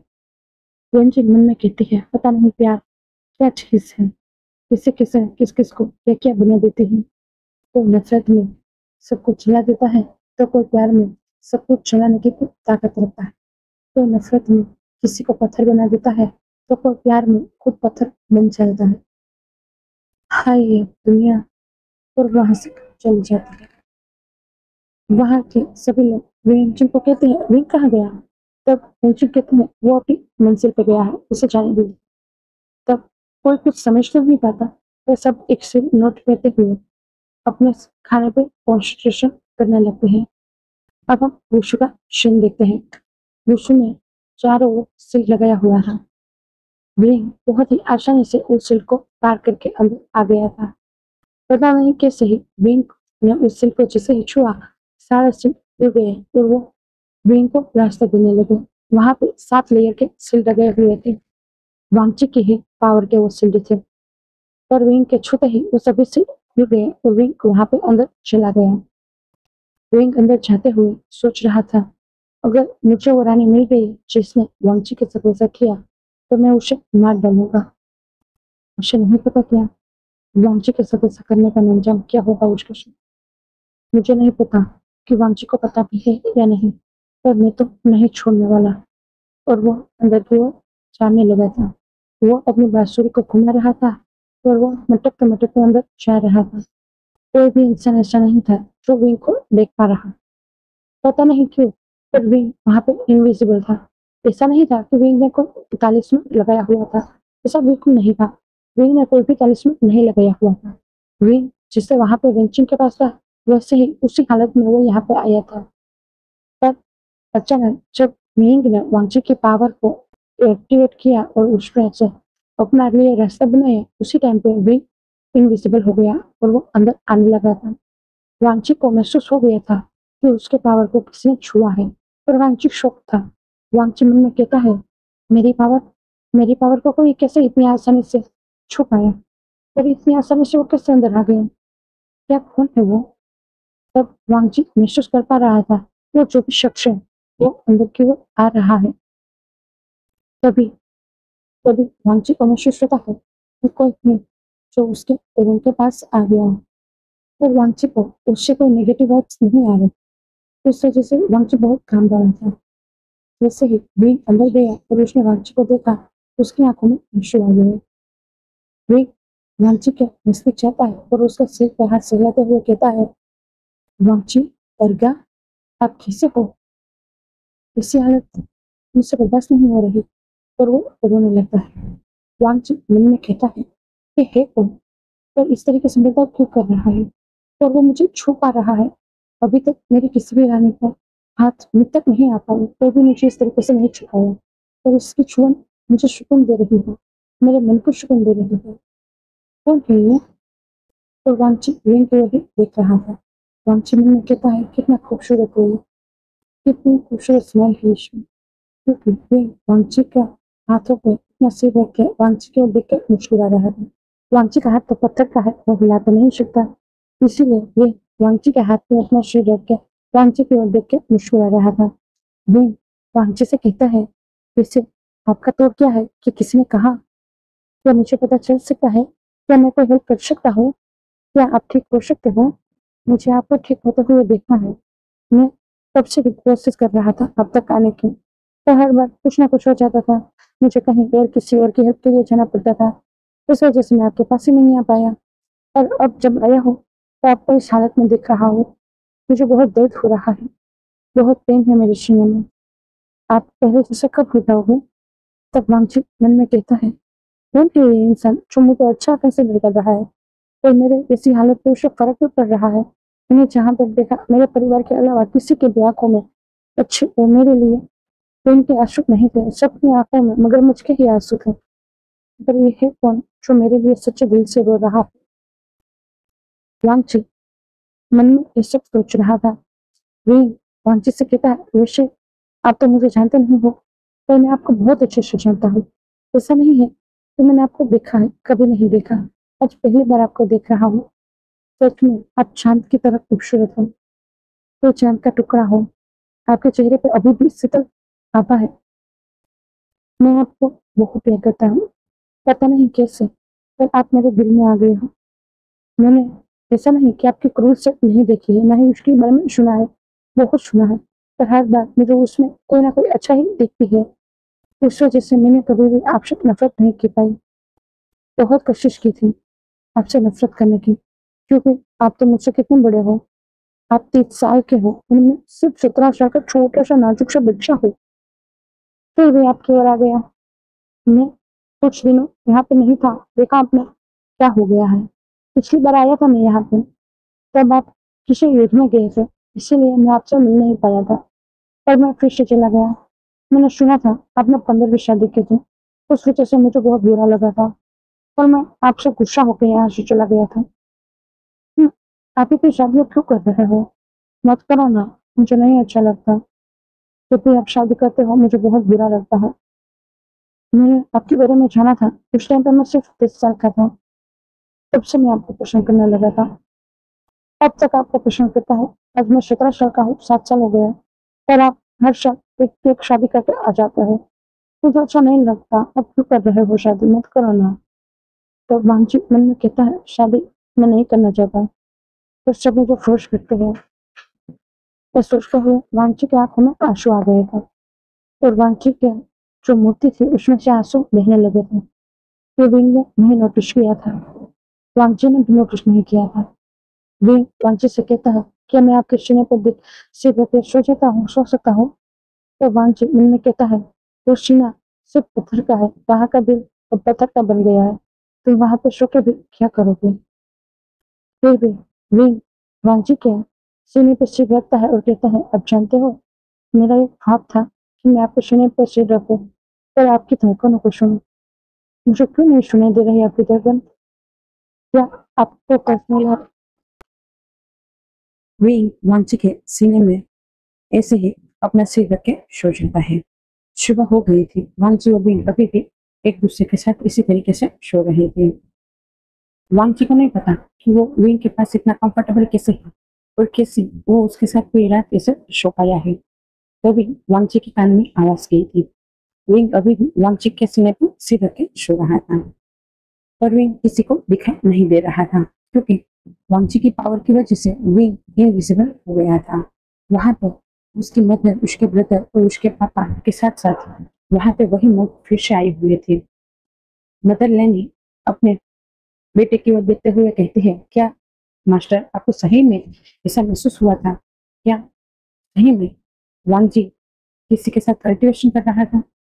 तब वो monk वांजी के पास जाते हैं और उसको छूते हैं। दूसरी ओर वांजी की दूसरी ओर जाते हैं और उससे छूते हैं, क्योंकि एक और तो विंग सो रहा था ना, विंग अभी भी नींद में ही था। वो monk वांची की ओर देखते हैं, बाद में एक बार नजर विंग की ओर करते हैं, मानो वो विंग को देख पा रहे हो। वो monk वांछे की ओर देखते हुए कहते हैं हाँ, मुझे लगता है कि अब हम वांछी का कष्ट तोड़ सकते हैं। तब विंग के कान में ये आवाज गई थी। विंग अपने सिर को उठाते हुए और आंखें मीचते हुए वांछी से बुलाते हुए कह रहा था अर्गा, ये सब कौन है? क्या ये सब लोग मुझे नहीं देख पा रहे क्या? तो वो पैनिक हो गया था। तब वांछी मन में कहता है हाँ, इनमें से किसी ने भी ऐसे रिएक्ट नहीं किया कि मानो तो वो इस लड़के को देख पा रहे हो। क्या सच में कोई भी इसे नहीं देख पा रहा क्या? तब मूंग वांची से कहते हैं वैसे आपकी पावर कैसे अंत हुई वो तो मुझे नहीं पता, पर सच में आपका कष्ट तोड़ा जा सकता है।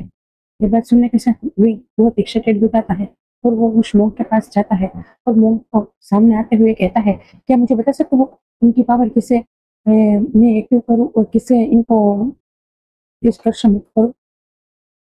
तब वो मोंग मानो विंग की बातों को सुन रहा हो और उसकी बातों को आंसर ना देना चाहता हो, इसीलिए वो प्लान पूरन की ओर घूमते हैं और कहते हैं महाराज को कर्ज उसके जीवन साथी ने दिया था, इसीलिए उसका सोलमेट का उस तक आना बहुत जरूरी था। तभी शौक होते हुए कहता सोलमेट क्या? सच में सोलमेट कौन है उसका सोलमेट? मुझे कहो क्या मैं नहीं हूँ? क्या कोई और है? क्या मैं उसको ला दूँ? क्या उससे मुझे ठीक हो सकूँ? तब फिर से वो मुझ कुछ नहीं बोलता। वांची मन में कहता है क्या सच में इसे कोई नहीं देख पा रहा? क्या सच है ये? तब फिर से वो मूर्ख विंग और बातों को अनसुना करते हुए महाराज से कहता है, मुझे लगता है महाराज के साथ कल कल्टीवेशन किया गया था। तब मैडम रानी बहुत खुश हो जाती है। वो कहती है, मैं अभी उनकी रानियों को बुलाती हूँ। तब मैं उसे रोकते हुए कहता है, आपने देखा था उसी दिन उनकी कोई भी रानियां उनके लिए नहीं है, कोई भी उनसे प्यार नहीं करती है और कोई भी ऐसी नहीं है जो अच्छे दिल से महाराज के नजदीक आती हो। वो सभी किसी ना किसी स्वार्थ की वजह से उनके पास आती है।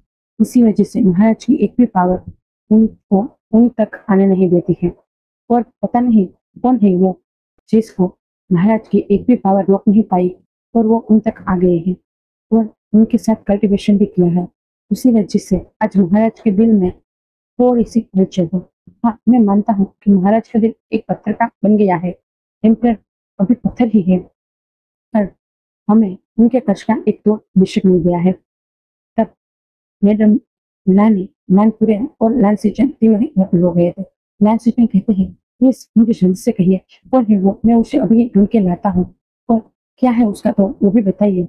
तब वो कहते हैं, वैसे मुझे नहीं पता कि उनका ट्रू सोलमेट कौन है और वो कैसे और कहाँ से यहाँ तक आए हैं।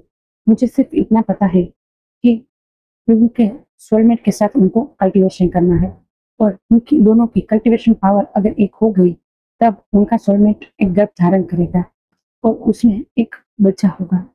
उस बच्चे के ब्लड से लान वांगची के हृदय पे लान वांगची को तिलक करना है और उस बच्चे का हाथ एम्परर के सीने तक लगाना है। तभी तभी जाके एम्परर का जो पत्थर का कर्ष है वो टूटेगा। मैं नहीं कहूंगा कि उनकी हृदय पे लगा वो पत्थर का कर्ष टूटेगा, पर हाँ, उनके शरीर पे लगा वो पत्थर का कर्ष जरूर टूट सकता है। तो विंग शॉक होकर 2 कदम पीछे ले लेता है। विंग इतना तो समझ गया था कि वो मुंह उसे नहीं देख पा रहा है, ना ही यहाँ पे खड़े कोई और उसे देख पा रहे हैं। और उसे ये भी समझ में आ गया था कि विंग वांगची का सोलमेट है और वांगची भी विंग की ओर ही देख रहा था। वो विंग के बदलते भाव को देख रहा था। उसे भी ये समझ में आ गया था कि विंग ही उसका सोलमेट है। वांगची की आंखों में खुशी के आंसू थे, क्योंकि वांगची वर्षों से अपने सोलमेट की तलाश में था। आज उसका सोलमेट उसके सामने था, पर वो कोई भी रिएक्ट नहीं कर पा रहा था। विंग शौक होते हुए कहता है, हाँ, मैं मान सकता हूँ कि मैं उनका सोलमेट हूँ, पर मैं लड़का हूँ, मैं कैसे कंसीव करूंगा, मैं कैसे बच्चे को पैदा करूंगा और कैसे कैसे हमारा बच्चा उनको ठीक कर पाएगा। और वो वांची को शौक होते हुए देखता है। वो वांची के पास चला जाता है और वो वांची को गालों को छूते हुए कहता है, मैं मानता हूँ मैं आपका सोलमेट हूँ, मुझे मुझे मुझे आपसे बहुत प्यार है, मैं ये भी मानता हूँ, पर पर किससे किससे में बच्चा बच्चा बच्चा आप समझ रहे हो। एक एक लड़की एक स्त्री ये सब करती है ना, मैं तो एक लड़का हूँ ना, मैं कैसे आपको बच्चा दे सकता हूँ, मैं कैसे आपको कष्ट मुक्त कर सकता हूँ। वो वो भी ये सारी बातें सुन रहा था, पर वो फिर से ये बातें ना सुनता हो वैसा बर्ताव कर रहा था। ऐसा नहीं कि मैडम लानी लान सिचियन या फिर लान पुरन को वो दिख रहा हो या फिर उनकी बातें सुनाई दे रही हो। नहीं, ऐसा कुछ नहीं था। ना ही उनको विंग दिख रहा था, ना ही उनको विंग की बातें सुनाई दे रही थी। विंग वहां पे अदृश्य ही था, उनकी आवाज भी अदृश्य ही थी।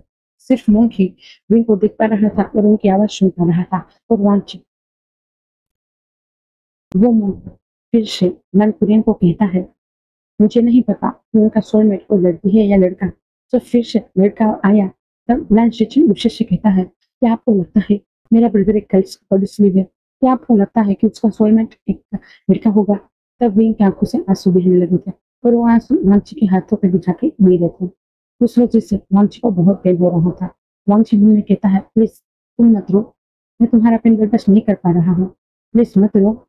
गुगा, प्लीज आप कुछ मत करिए, ये रो रहा है, प्लीज गुगा।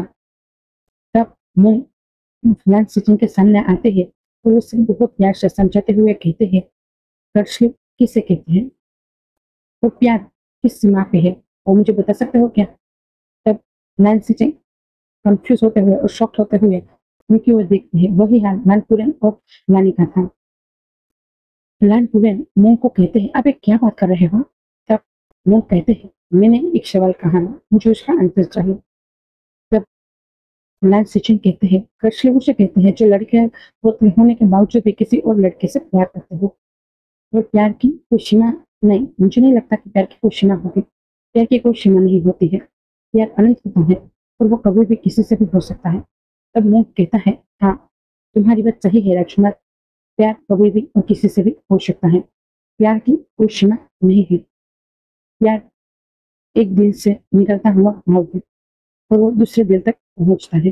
पर रही बात हमारे एम्पर के सोलमेट की, तो जहां तक मैं समझ रहा हूँ उनका सोलमेट उनके पास ही आ गया है।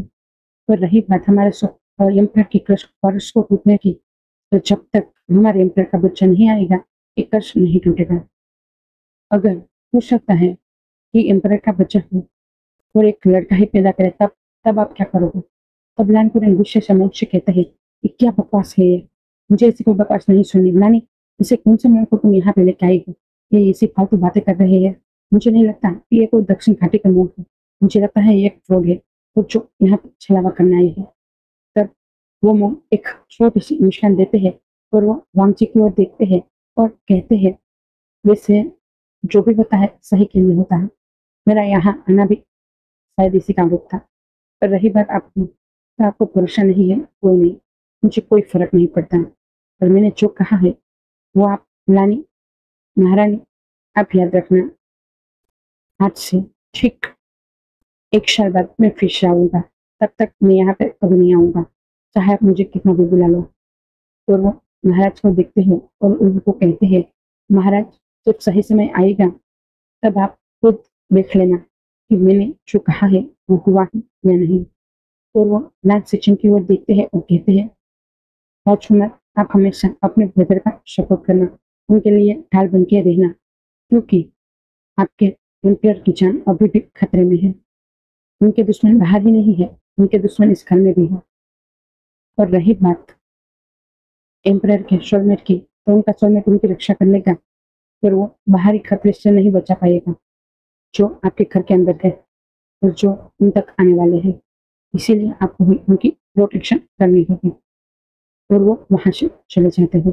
नानी उन उस मुंह को रोकते रह गए थे।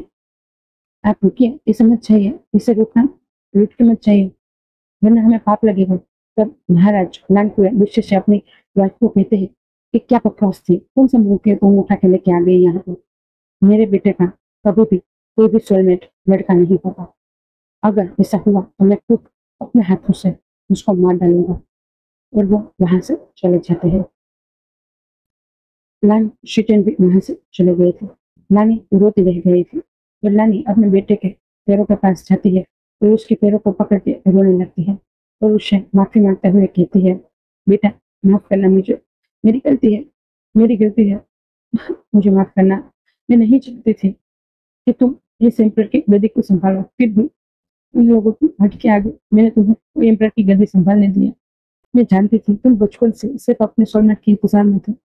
आज शायद तो आया भी होगा तुम तक, फिर भी तुम उसको नहीं छुपाओगे। मुझे माफ करना। इन लोगों को मैंने हर बार अपनी मर्जी करने दी, उन्होंने तुम्हारी 15 शादी करवा दी, फिर भी तुम चैन से नहीं है।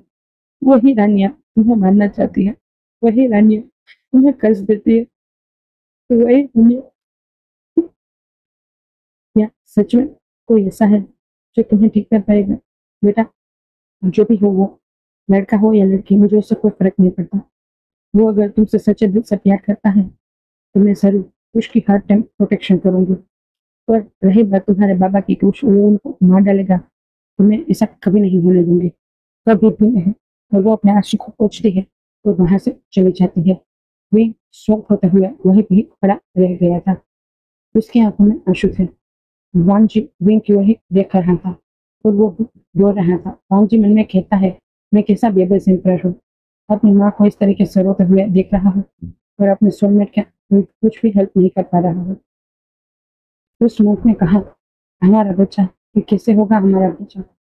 ये तो एक पत्थर है और वो एक छोटा सा नाजुक सा लड़का है, एक 17 साल का लड़का। क्या ये सच है कि उसकी पावर मेरी पावर जितनी होगी? मुझे नहीं पता। और वो विंग की ओर देख रहा था। विंग अपने मन में कहता है, मुझे कोई फर्क नहीं पड़ता, वो लोग मुझे मार डाले, और वो वांची के पास जाता है और वांची के गालों पे हाथ सहलाते हुए कहता है, कोई कोई नहीं, तुम डरना मत, मैं हूं ना यहाँ पे, मैं अब कभी भी तुम्हें कुछ नहीं होने दूंगा और मैं तुम्हारी उन रानियों को भी तुम्हारे पास नहीं आने दूंगा। मैं अपने खुद के पावर से यहाँ पे प्रोटेक्शन शील्ड लगाने वाला हूँ, कोई भी तुम तक नहीं आ पाएगा, ना ही कोई तुम्हें हार्म कर पाएगा। और रही बात हमारे बच्चे की, मुझे नहीं पता वो होगा या नहीं होगा, और मैं पूरी कोशिश करूंगा कि मैं तुम्हारे तुम्हारा हर पेन अपने अंदर ले पाऊँ और तुम्हारा कष्ट तोड़ पाऊँ। और रही बात तुम्हारे बाबा ने कहा, अगर मुझे देखेंगे वो मुझे मार डालेंगे, मुझे कोई फर्क नहीं पड़ता, मैं तुम्हारे लिए मर भी सकता हूँ, मैं तुम्हें कभी अकेला नहीं छोड़ूंगा। और वो वांची के सीने में फिर से दिल सीने पे अपना सिर रख कर सो जाता है। वहां पे शुयन भी, हाँ शुयन अपने मन में कहता है, मेरा दोस्त पता नहीं कब जी पाएगा या फिर इस एम्पायर के बंधन में रहता हुआ ही जी घुट घुट के मर जाएगा। क्योंकि शुयान और वांगची दोनों बचपन के एक दूसरे के साथ थे और वांगची किस्सा है क्या है वो सब चीज शुयान को बहुत अच्छे से पता है। और वांगची के बारे में शुयान जितना जानता है उतना तो उसके परिवार में कोई भी नहीं जानता है। वो किंग के सामने प्रण लेता है और कहता है, किंग मैं आपका दास, मैं आपका सेवक शुयान, मैं आपसे वचन लेता हूँ, वचन देता हूँ कि मैं आपके सोलमेट जो भी हो, लड़का हो या लड़की हो, उसकी प्रोटेक्शन के लिए अपनी जान भी दे दूंगा और मैं कभी भी किसी को भी आपके सोलमेट को हार्म करने नहीं दूंगा। और वो वांगची को बो डाउन करता है और वहां से चला जाता है। वांगची स्वयं की ये बात सुन रहा था। वांगची मन में कहता है, पता नहीं आसपास किससे लोग हैं, पर अच्छा है उनमें से कुछ तो मेरे लिए ईमानदार है। और वो स्वयं की ओर देखते हुए कहता है, मेरा सबसे अच्छा दोस्त और मेरा स्वर्ग, पता नहीं कैसे आगे क्या करेगा। ऐसे ही पूरा दिन बीत गया था। वी वांगची के सीने पर सिर रखते हुए ही सो गया था। दोपहर हो गई थी, नानी फिर से आई थी और वो अपने बेटे को देख के फिर से चली गई थी। उसे अपने बेटे की ये हालत देखने ही जा रही थी। जैसे ही रात हुई, वी की आंखें खुल गई थी। उसे बहुत भूख लगी थी। वी आंखें मिलते हुए वांगची की ओर देखता है और कहता है, अर्गा बहुत भूख लगी है, मुझे कुछ खाना है, क्या नॉनवेज मिलेगा यहाँ पे? तब वांगची मन में कहता है, लान क्लान में नॉनवेज अलाउड नहीं है, लान क्लान किसी भी पशु पक्षी को हार्म नहीं करता है। तब वे मुंह बनाते हुए कहता है, मुझे पता है आपके लान क्लान में तो सिर्फ शाकाहारी खाना ही मिलता है, वो भी टेस्टलेस, मुझे ऐसा नहीं पसंद, मुझे तो स्पाइसी खाना है। एक काम करता हूँ, मैं जाता हूँ, खाना खा के फिर से आ जाता हूँ, बाद में हम दोनों बातें करेंगे। तब वांगची उसे जाने देना नहीं चाहता था क्योंकि उसे डर लग रहा था कहीं किसी को पता चल गया तब। पर वो जानता था शायद कभी भी किसी को पता नहीं चलेगा और वे वहां से चला जाता है। वे जाते हुए कहता था, वैसे अर्गा क्या आप शराब पीना चाहोगे? तो वांगची फिशरमैन में कहता है, लैंड क्लैन में शराब पीना मना है। पर वो वीन पे नशा नहीं कर पा रहा था, न ही वो दांत पे दांत पीछते हुए जैसे और लोगों से कहता है वैसे वो विंग से बात भी नहीं कर पा रहा था। वो सॉफ्टली विंग से बात कर रहा था। हाँ माना कि विंग उनकी बातें नहीं सुन पा रहा था, पर फिर भी वांगजी उसी तरीके से विंग से बातें कर रहा था। वांगजी को लगता था कि वो विंग से बातें कर रहा है। विंग वहां से चला गया था। जैसे ही विंग फिर से नॉन प्लान की सीमा से बाहर निकली, जैसे ही वो वांगची के साथ लेयर के सर्कल से बाहर निकला, वैसे ही वो फिर से पब्लिक को दिखने लगा था। वहां पे विंग किसी बच्चे से टकराने वाला था। तब वो बच्चा विंग को कहता है, गगा गगा ध्यान से, मुझे लग जाएगी। तब विंग ये सुन के शॉक हो गया था। विंग फिर से लैंकलैंड की ओर देखता है क्योंकि वो लैंकलैंड से थोड़ा सा दूर आ गया था। तो वो फिर से उन बच्चों की ओर देखता है और वो उनमें से एक के बच्चे को कहता है, क्या बच्चे तुम मुझे देख पा रहे हो? तब वो जो बच्चे खेल रहे थे वो जोर जोर से हंसते हुए कहता है, "बेटा, क्या आप पागल हो? क्या आपको हम नहीं दिख रहे? क्या हम आप नहीं दिख रहे? जैसे ही हम आपसे बात कर रहे हैं।" तब भी कहता है, नहीं नहीं ऐसा नहीं है बच्चा, मुझे लगा कि मैंने एक जादू किया तो मैं किसी को नहीं दिखूंगा, पर मैं तो सबको देख रहा हूँ। और वो मुंह बनाने लगता। तब वो उनमें से एक बच्चा कहता है, आप भी कल्टिवेटर हो, जैसे कि हमारे किंग है। तब भी थोड़ा सा ब्लश करते हुए कहता है, हाँ वैसे तो मैं हूँ। और वो अपने बालों को खुजलाता है और वो ये कहता है उन लोगों की ओर देखते हुए, हाँ वैसे मैं हूँ कल्टिवेटर, पर मुझे नहीं लगता कि मैं आपके किंग जैसा स्ट्रॉन्ग कल्टिवेटर हूँ। और वो थोड़ा सा ब्लश भी करता है। तब वो बच्चा कहता है, क्या आप जानते हो किंग कैसे है? किंग ठीक है क्या? मैंने सुना किंग पत्थर बन गए, क्या सच में किंग पत्थर बन गए? तब विंग कहता है, हाँ मैं किंग पत्थर बन गए हैं। और वो बात बोलते हुए विंग उदास हो गया था, उसकी आंखों में आंसू आ गए थे। तब वो बच्चा विंग के आंसू को पोंछते हुए कहता है, आप रोइए मत गगा, किंग ठीक हो जाएंगे। मैं जानता हूँ आप भी किंग से प्यार करते हो ना, जैसे मैं करता हूँ। किंग सच में बहुत अच्छे हैं, किंग बुरे नहीं है। ये लोग पागल है जो किंग को बुरा कहते हैं। तो विंग उस बच्चे को हक करता है, वो कहता है, हाँ तुमने सही कहा, तुम्हारे एम्पर गलत नहीं है, ना ही वो बुरे हैं, वो सच में बहुत अच्छे हैं। तब दूसरा बच्चा कहता है, पर माँ क्यों कहती है उनके एम्पर बहुत गुस्से है, बहुत रूड है, उनके सामने नहीं जाना चाहिए? तो विंग कहता है, तुम्हारी माँ इसलिए कहती है कि ये बच्चे हो ना, इसीलिए अगर एम्पर के सामने जाओगे और एम्पर को लगेगा कि तुम एम्पर के साथ मस्ती कर रहे हो और एम्पर तुम्हें खाना नहीं देगी, तब तुम्हें बुरा लगेगा? तब वो बच्चा कहता, हाँ बहुत बुरा लगेगा, जब एम्पर हमें खाना नहीं देंगे तो विंग कहता है, इसीलिए तुम्हारी मामा मम्मा मना करती है कि तुम एम्पर के सामने मत जाना, एम्पर क्रूर है। पर एम्पर क्रूर नहीं है, वो तुम बच्चों से प्यार करते हैं। तब वे ये बात कहता है, तब वो बच्चे कहते हैं, तो वो हमारे लिए क्यों कुछ नहीं करते? वो सिर्फ बड़ों के लिए ही क्यों सब करते हैं?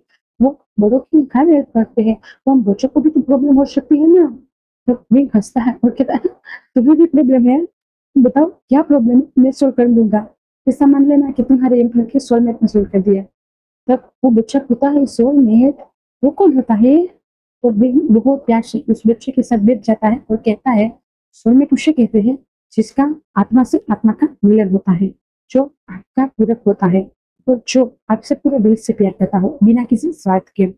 तब वो बच्चा कहता है, वो वाकई में, पर आप तो एक लड़के हो ना, क्या एक लड़का भी लड़के का सोलमेट हो सकता है? तब वेंग कहता है, हो सकता होगा, मुझे नहीं पता, मैं तो ऐसे ही कह रहा हूँ ना। तब वो बच्चे कहते हैं, हाँ हमें लगता है आप उनकी सोलमेट होगी, क्योंकि आपके पास से भी हमारे एम्पर जैसी प्रभा बाहर आ रही है। आपके पास भी क्या एम्पर जैसे भी पावर है? ये बात सुनने के साथ विंग खड़ा हो जाता है और वो शॉक हो जाता है। विंग उन बच्चों से कहता है, मैं चलता हूँ, मुझे कुछ काम है, और वो हड़बड़ा के वहां से दूर चला जाता है। पता नहीं कैसे उन बच्चों को ये पता चल गया कि विंग के पास भी पावर है, वो भी वांगची जितनी, और वांगची जैसे ही। इस वजह से विंग शॉक हो गया था। विंग अपनी पावर को बाहर जंगल में जाके ब्लॉक करने की कोशिश करता है, और उसकी पावर बिल्कुल ब्लॉक नहीं हो रही थी। वे मन में कहता है, ये क्या हो रहा है? अगर किसी को पता चल गया तब कि मेरे पास भी वांगची जितनी पावर है, तब क्या होगा? कहीं कुछ गलत न हो जाए। पर जैसे ही वो फिर से बड़ों के बीच में गया था, वैसे ही उनकी सारी पावर नॉर्मल हो गई थी, और कोई भी ये नहीं कर पा रहा था विंग के पास भी किंग जैसे ही पावर है। क्योंकि किंग के पास जब भी जो भी गुजरता था, उनमें से एक ऐसी रोशनी आती थी जो उनको दिखाती थी कि किंग में पावर है। किंग के पास ब्लू कलर की रोशनी थी और विंग के पास रेड कलर की रोशनी थी। किंग की पावर प्योर थी, विंग की पावर भी प्योर है, पर उसमें थोड़ा सा डार्क एनर्जी का पार्ट है, क्योंकि विंग डार्क कल्टिवेटर है, वो लाइट कल्टिवेटर नहीं है, वो वांगजी लाइट कल्टिवेटर है। वो monk जब विंग ऐसा कर रहा था, तब वो monk अपने ध्यान में था और वो विंग की ऐसी हरकत को देख रहा था। और वो monk हंसते हुए कहता, सच में बच्चा, तुम बच्चे ही हो, तुम्हारी पावर को कोई नहीं देख पाएगा। वो बच्चे सिर्फ इसलिए देख पाए थे क्योंकि उनके लिए उनका किंग भगवान था, और वो किंग को सच में प्यार करते हैं। जो भी किंग को सच में प्यार करता है, तो जो पूरे दिल से ये चाहता है कि तुम उनके सोलमेट हो, मानना चाहता है, तभी उनको तुम्हारी पावर जो वांगजी जितनी है वो दिखेगी, वरना किसी को नहीं दिखेगी।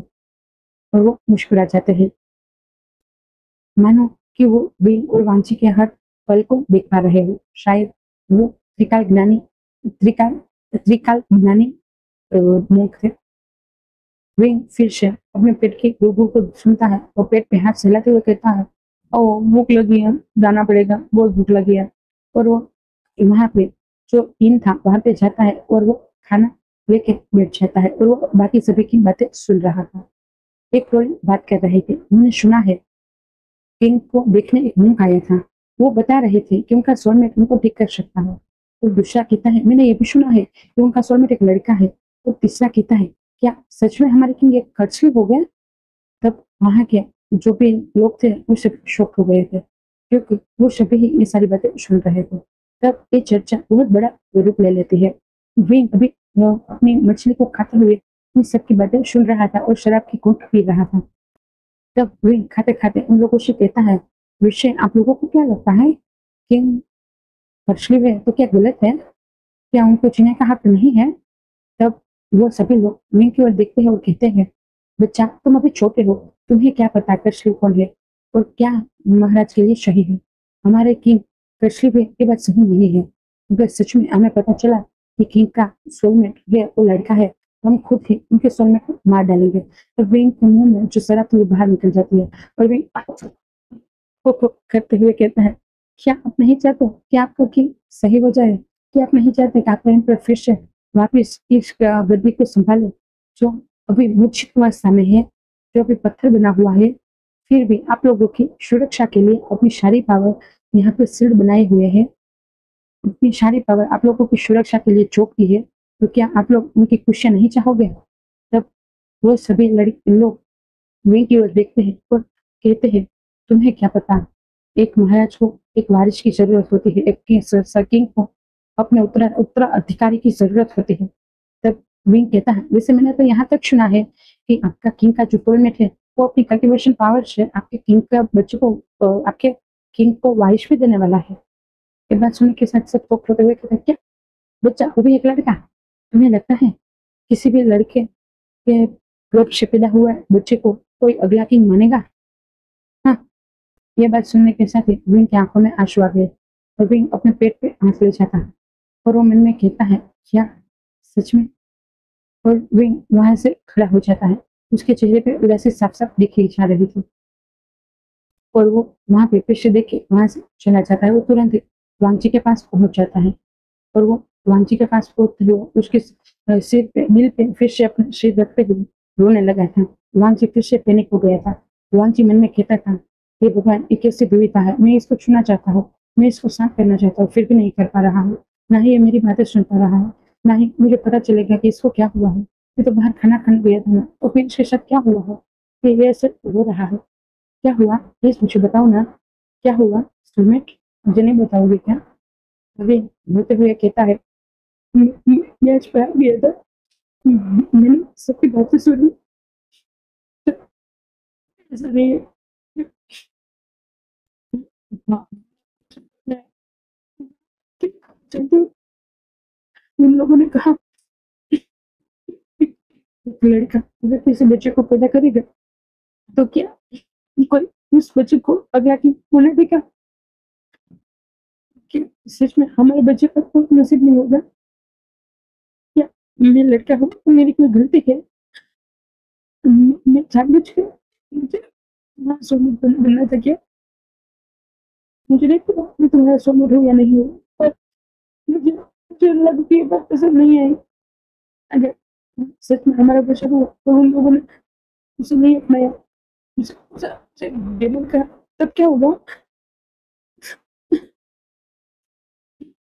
भी ये बोलते हुए रोने लगता है।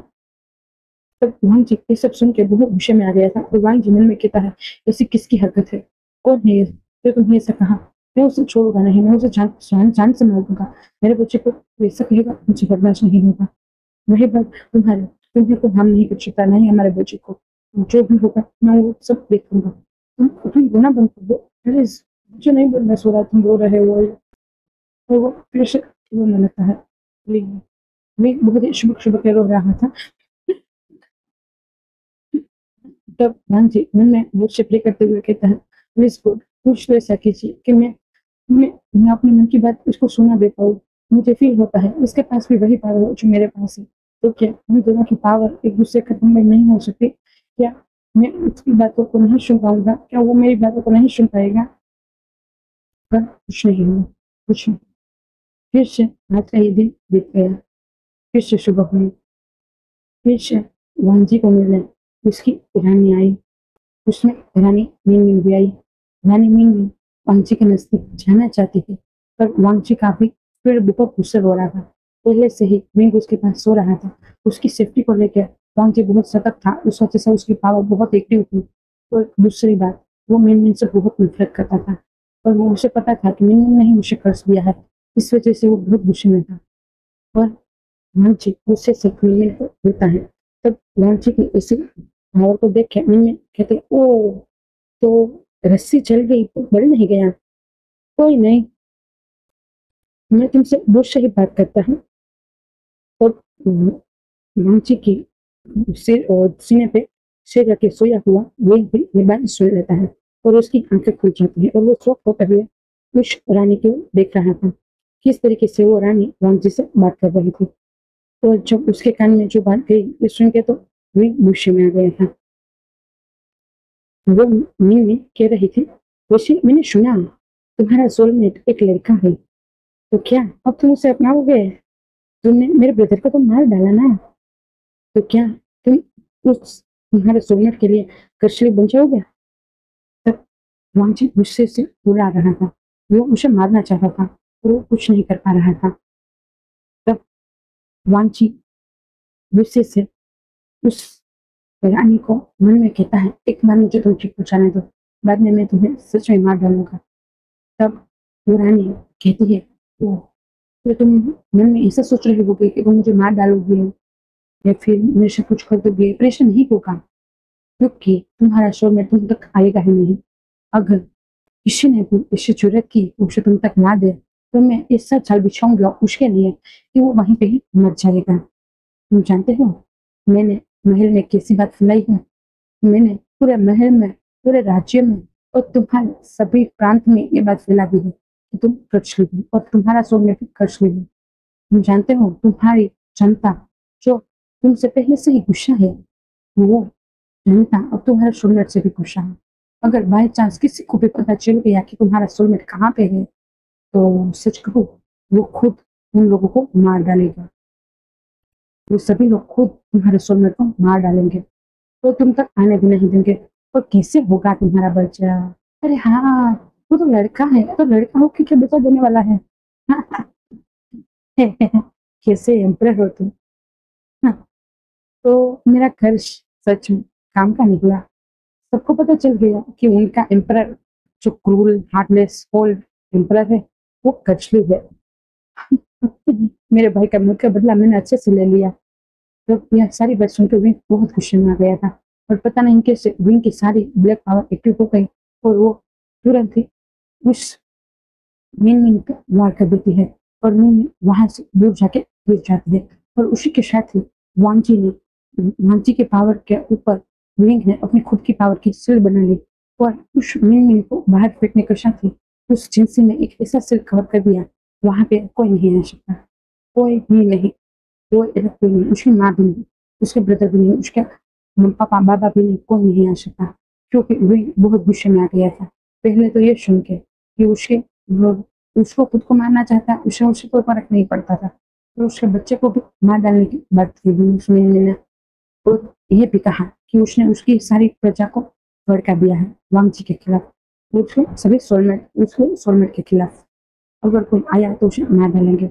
और ऊपर से उसके कर्ज, वो भी किसी और लड़के के साथ की बात, ये सभी चीजें विंग को बहुत ट्रिगर कर गई और विंग की सारी पावर एक्टिव हो गई, खास करके ब्लैक पावर। और उसने मिन मिन को धक्का देते हुए रूम से बाहर ही फेंक दिया। मिन बाहर बहुत दूर जाके गिरी और उसके मुंह से खून निकलने लगा और वो वहीं पे ही बेहोश हो गई। महल में आफा तफरी मच गई थी।